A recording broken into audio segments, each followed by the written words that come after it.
Hi everyone, welcome to my channel Pure Biology, and today I come with another video, that is the lysogenic cycle. Okay, so here in this lysogenic cycle, what is happening actually, that viral DNA, this is inserted into the host DNA and reproduces as the host DNA replicates. So there is main difference between the lytic cycle and the lysogenic cycle, that in case of lytic cycle, the bacterial DNA and the phage DNA both are individually replicated. Okay, but here the phage DNA, or you can say the viral DNA, that is inserted with the bacterial DNA before the replication, and they replicate as a combined DNA.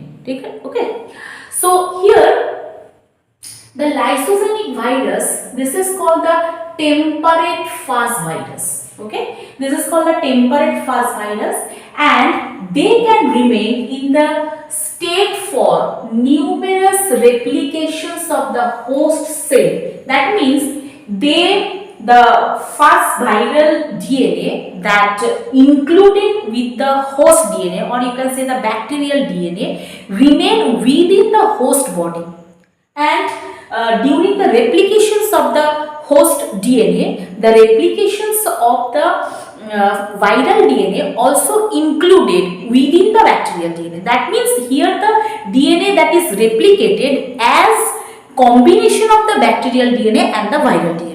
Clear?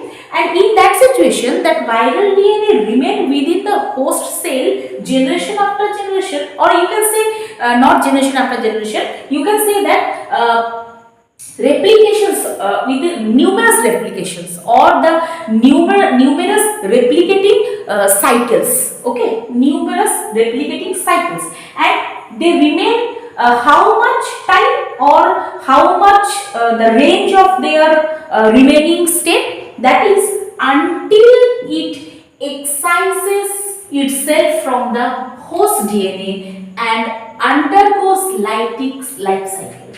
That means this is occurring continuously, or that remain as not as, that remain with bacterial cell within the numerous replications until they become separated from the bacterial cell and goes to the lytic life cycle.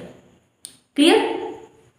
So when the genetic material of the phage is inserted into the DNA of the host cell, it is said to be the prophase or the prophase state.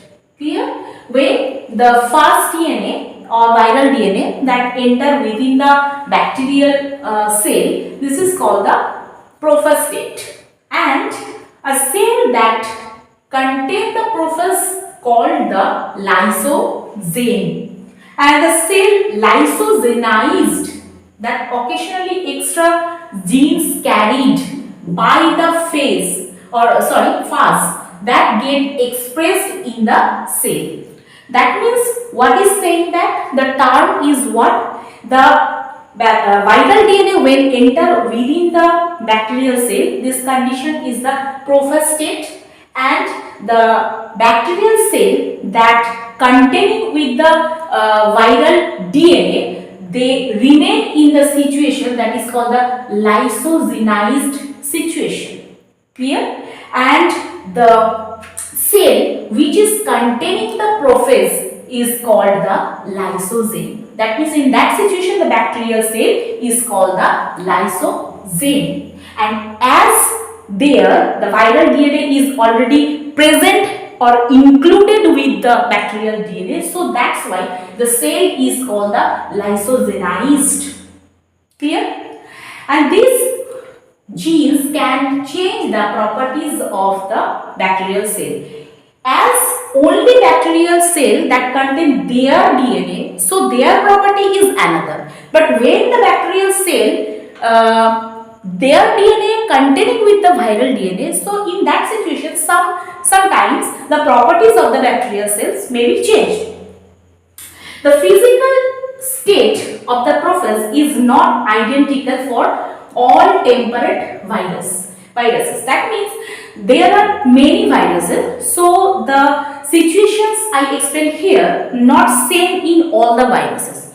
I just explained here only two examples. One is the lambda phage, another is the P1 phage. So here when the process of the lambda phage that inserted within the E. coli's body in the chromosome that attached with the chromosome, clear? But in case of P1, here they replicates as extra chromosomal plasmid.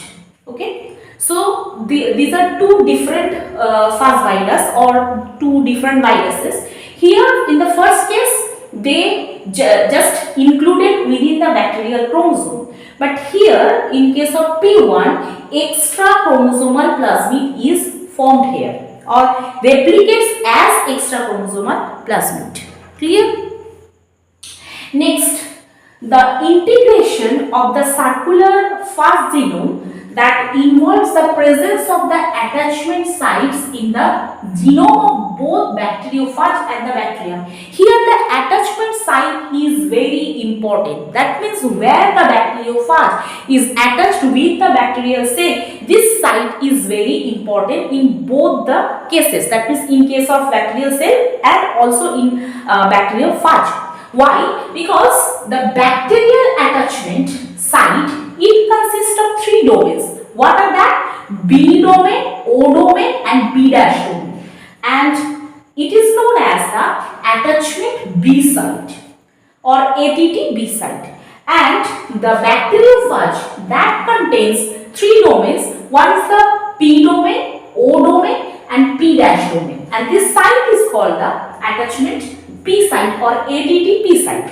And you can see that the two domain, one is O, one is O, that is the common, and both present in the bacteriophage virus and the bacterial cell. And this O domain, as this is common in both cases, so this is called the core sequence. This is called the core sequence. Clear? Because here the sequences, that means O domain is present in the phage virus and O domain that present in the bacterial cell. So here or bacterial attachment site that has the same sequences. Same sequences. That's why this is called the core sequence. Clear? And here is important role is played by the C1 or sorry CI, not C1, CI repression protein. CI repression proteins. And this repression protein is present where? This is present in the CI gene of the lambda process that is already entered within the bacterial cell. Clear? This CI gene that contains this CI repression protein. What is the role of this? Actually, this CI repression protein blocks the gene expression responsible for the lytic cycle. That's why lytic cycle is stopped here. If this repression protein not block the lytic cycle process, that means the lytic cycle process will be not stopped and is continuing. Okay, if this is not stopped by the repression protein. So what is the role of the repression protein? It just blocks the genes which are responsible for continuing the lytic cycle. Clear? Some under conditions like due to the UV radiations, you can say. So some in that situation, lytic cycle is occurring or within the lysogenic cycle, if the lytic cycle is burst out or lytic cycle is induced by some damages caused by the UV rays. So in that situation, this is called the induction, as this lytic cycle is induced by some conditions. Clear? If the induction occurs due to the damage of the host DNA, so if induction occurs means UV radiation that DNA. And what happened? In that situation, REC protein, REC-A protein or REC protein, REC-A protein, this REC-A protein that becomes activated. Okay, this REC-A protein, this is called the co-protease. Okay, this is called the co-protease. REC-A protein is the co-protease. So if this REC-A proteins that becomes activated, then what will happen? This CI repression cleavage occurring. That means when this REC-A protein that becomes activated, they just stop the activation of the CI repressor protein. And when the CI repressor protein that becomes stopped, what is happening? The lytic cycle to start. Clear? So here these are all related. That means CI repressor protein, REC-A protein, these are all related or they are bound with each other like a chain. Clear? If one is stopped, then another becomes start. So this process is called the lysogenic cycle. Another induction I will try to explain. This is the induction that is occurring by some conditions like the UV radiations, but another induction sometimes occurring due to that the lysogenic cycle is converted into the lytic cycle. I will try to explain just after this. Okay, so I think it is properly explained here. So next part I just explain just after this, because here the spaces you can see the very short, so that's why I have to first rub it and then I will try to explain the next induction, how the lysogenic cycle again converted into the lytic cycle. Okay, so continue with me. Okay, so here this is the zygotic induction. What is that zygotic induction? Two types of cell. One is the HFR cell. This is called the lysogenic for lambda, known as, and another the F minus that containing the lambda is called the non-lysogenic. Okay, so here the mating of the HFR containing lambda and F minus recipient containing lambda. What is happening in that situation when the prophage of lambda prophage that enters a non-lysogenic recipient, they does not contain the lambda repression. And that's why the transcription of the prophase that begins and lytic cycle that ensues. Okay, so this kind of situation or this kind of induction, this is called the zygotic induction. And this is the rough sketch of when the lytic cycle and lysogenic cycles separately occur. That means this is the okay, here is, I have to draw. Okay, and